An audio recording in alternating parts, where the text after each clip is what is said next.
Hi, my name is Rico Robinson, and I'm uploading this video to my portfolio in an effort to prove to recruiters and staff members alike that I have the skills that are listed in my resume.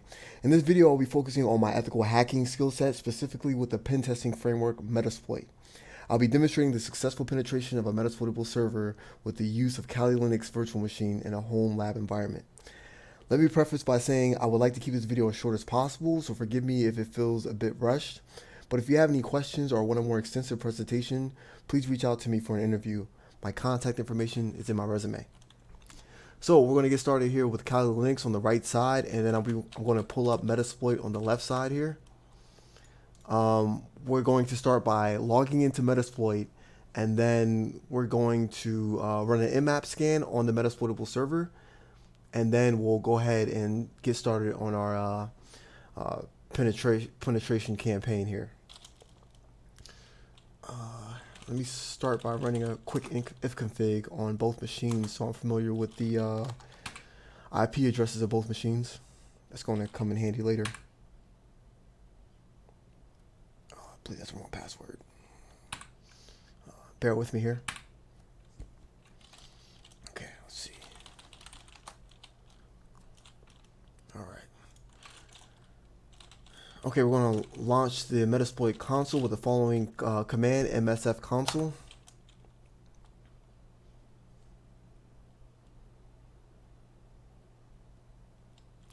Forgive me if the font is kind of small. If it's coming up tiny on your screen, please watch this video on full screen. That should help.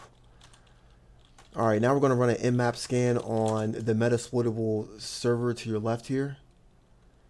Let's see. Make sure I get the syntax right here. -sv -pn -o 172.16.05. Okay, the syntax is basically I'm launching Nmap. The .sv means to look for services that corresponds with the ports. So if they're running a particular application and a version number with a particular port, then Nmap is going to list it. The -pn here is just basically tells Nmap to skip the host discovery phase of the scan and just assume that the host is online. And the -o here is just to tell Nmap to fingerprint the operating system that's running on the host. And obviously the IP address is to tell Nmap which host to run the scan on.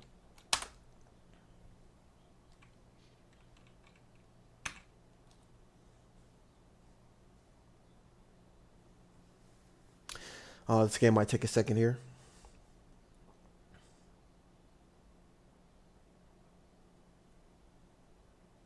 Just want to remind folks, if you try this at home, make sure you try this on your own ad sets.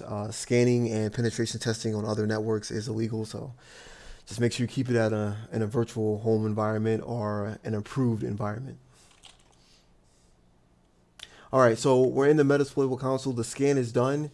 The following are a list of services, vulnerable services that are a list of services that were detected by Nmap.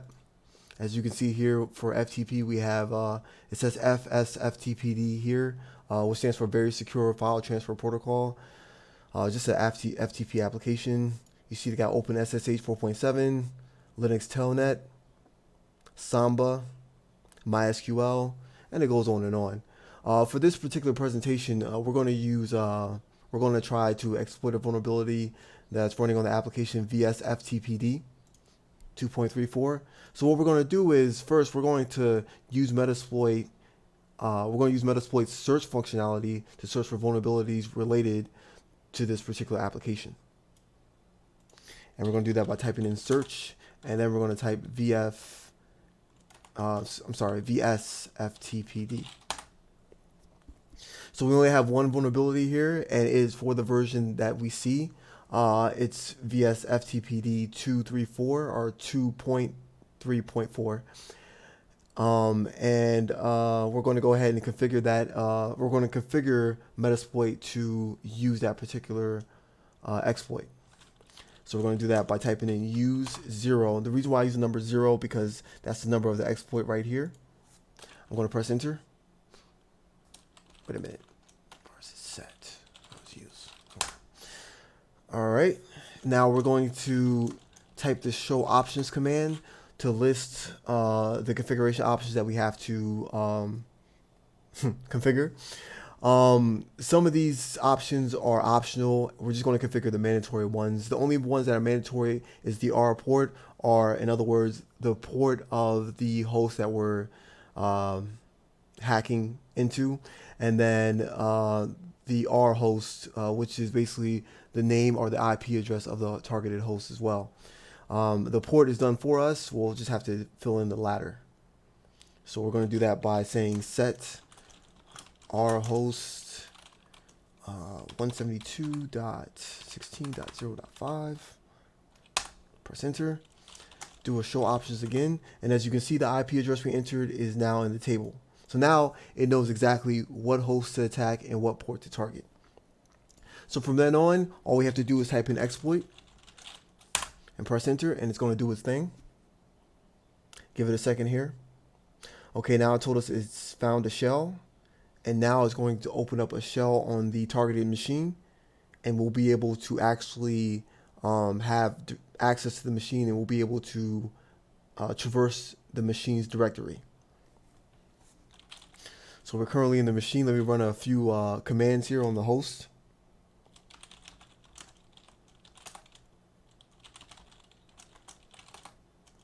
So I ran a uname command to let me know what actual host I'm on. As you can see, it says Linux Metasploitable 2.6. That's this machine right here. In fact, if I do a uname here, as you can see, we got the same thing. So this is just a proof of concept to let you know that I've successfully accessed the Metasploitable server.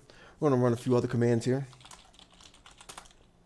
As you see, we have I ran an ls cell command, which gives me a detailed listing of the current directory. Let's check out a few files here running the cat command.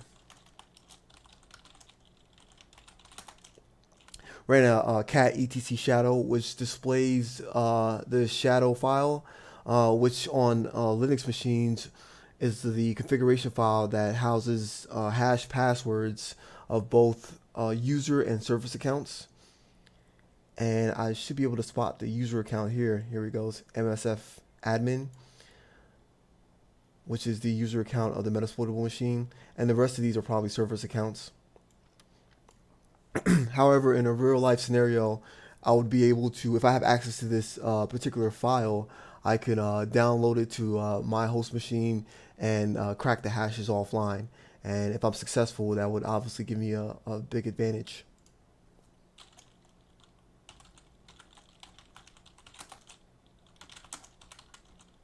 So we can run a few other commands here, like an etc password command. Again, just shows the password file. This used to be the password file. Now it's in shadow, but this does show all the user accounts and user IDs in this particular configuration file. So I'm going to go ahead and wrap up this video here, but this is proof of concept to show that I do have the ethical hacking skills that I can bring to an analyst role, which I think is a great asset to have. I think every analyst should have the ability to have both defensive and offensive skills. If you want to defend against attacks, you should know how to actually perform the attacks. Or at least have an idea how the attacks work. So this is a video to prove that I have both a defensive and offensive mind presence. I'm gonna go ahead and wrap it up here. Hope you enjoyed the video, and if you have any questions or want to see a more extensive presentation, please reach out for an interview. My contact information is in my resume. Thank you, and have a nice day.